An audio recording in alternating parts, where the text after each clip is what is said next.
everyone, it's March from NSCD.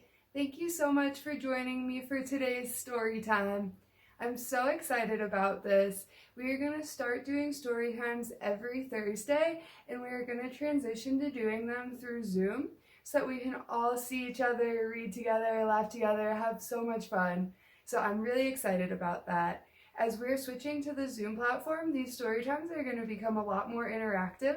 We're going to have arts and crafts or songs and dances to go along with our story. So it's going to be a really good time. I hope that you guys will all join me. And I would love any ideas that you guys have for books that you would like to see, activities you would like to do.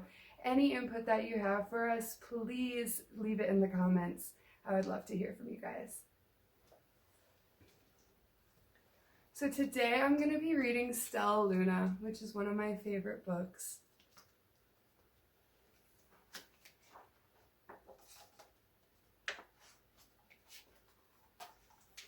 In a warm, sultry forest, far, far away, there once lived a mother fruit bat and her new baby. Oh, how Mother Bat loved her soft, tiny baby. I'll name you Stellaluna, she crooned. Each night, Mother Bat would carry Stellaluna clutched to her breast as she flew out to search for food. There's Mom and Stellaluna flying. One night, as Mother Bat followed the heavy scent of ripe fruit, an owl spied her. On silent wings, the powerful bird swooped down upon the bats. Dodging and shrieking, Mother Bat tried to escape, but the owl struck again and again, knocking Stellaluna into the air. Her baby wings were as limp and useless as wet paper. Down, down she went, faster and faster, into the forest below.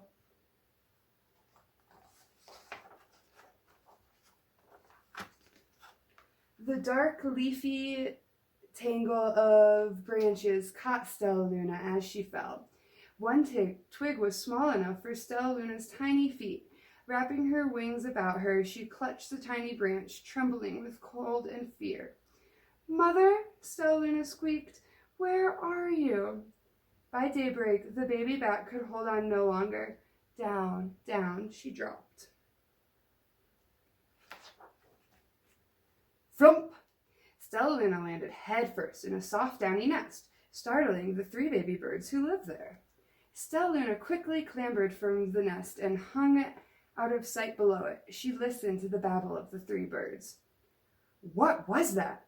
cried Flap. "I don't know, but it's hanging by its feet," chirped Flitter.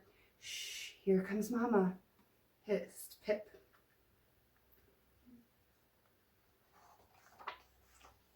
Many, many times that day, Mama Bird flew away, always returning with food for her babies. Stellaluna was terribly hungry, but not for the crawly things that Mama Bird brought.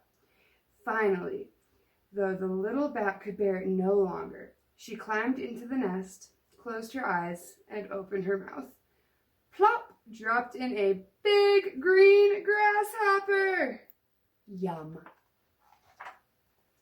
Stellaluna learned to be like the birds. She stayed awake all day and slept all night. She ate bugs even though they tasted awful. Her bat ways were quickly disappearing, except for one thing. Stellaluna liked to sleep hanging by her feet. Once, when Mama was away, the curious baby birds decided to try it too. When Mama Bird came home, she saw 8 tiny feet gripping the edge of the nest. "Eek!" she cried. "Get back up here this instant! You're going to fall and break your necks!"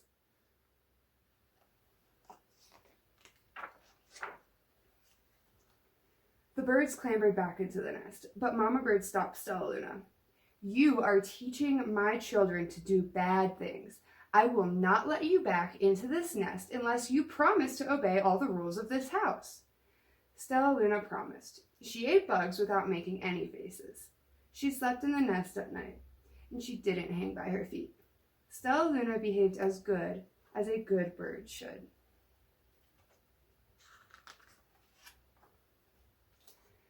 All the babies grew up quickly. Soon the nest became crowded.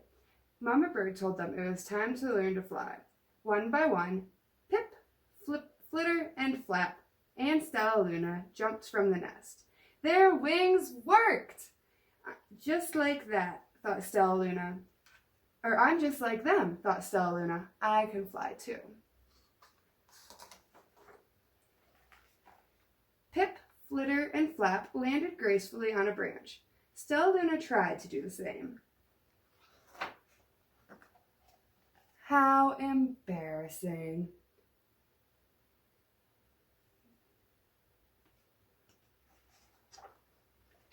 I will fly all day, Stellaluna told herself. Then no one will see how clumsy I am. The next day, Pip, Flitter, and Flap and Stellaluna went flying far from home. They flew for hours, exercising their new wings. The sun is setting, warned Flitter. We had better get going home or we'll get lost in the dark, said Flap.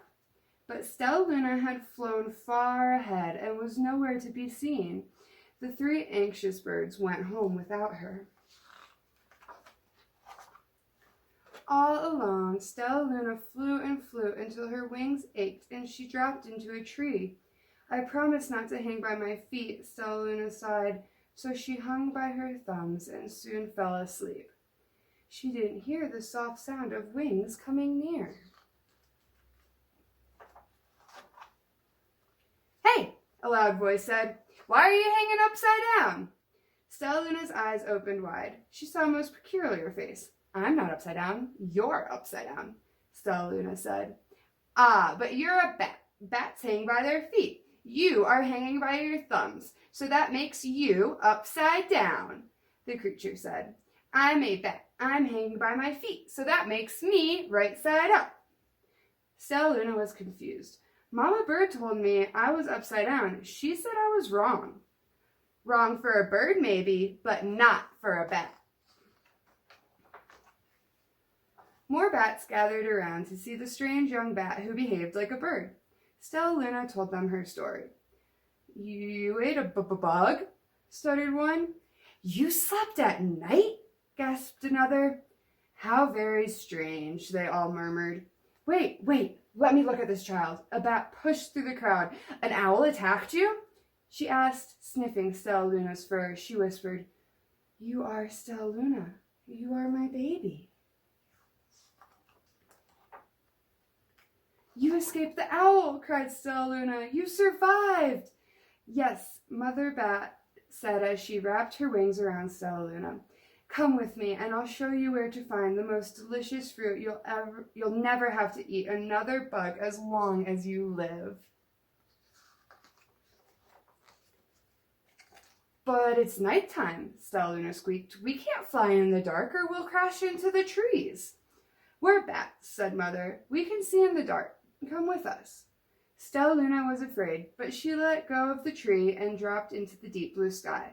Stellaluna could see. She felt as though rays of light shone from her eyes. She was able to see everything in her path.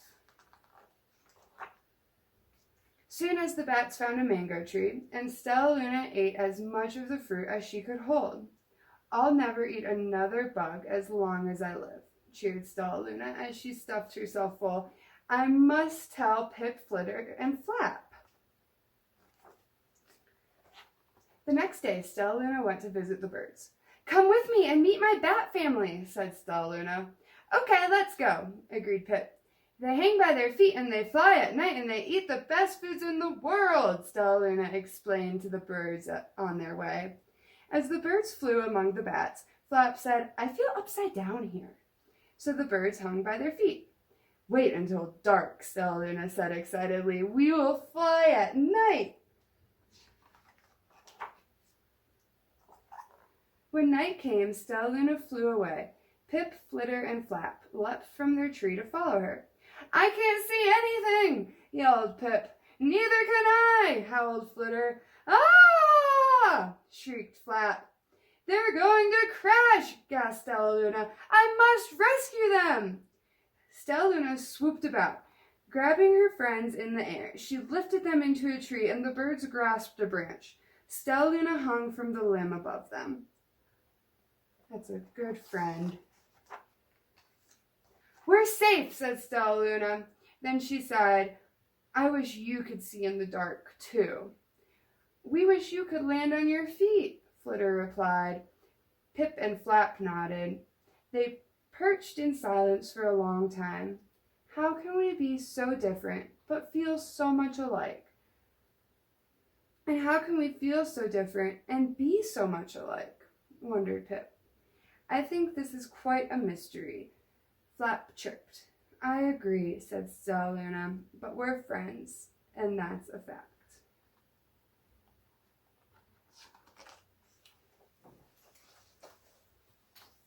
I just think that book is so sweet. No matter how many differences we have way more in common than we have different. So we should always catch each other when we're falling and lift each other up. So thank you guys so much for joining me today. I really, really hope to see you next Thursday. Talk to you soon. Bye.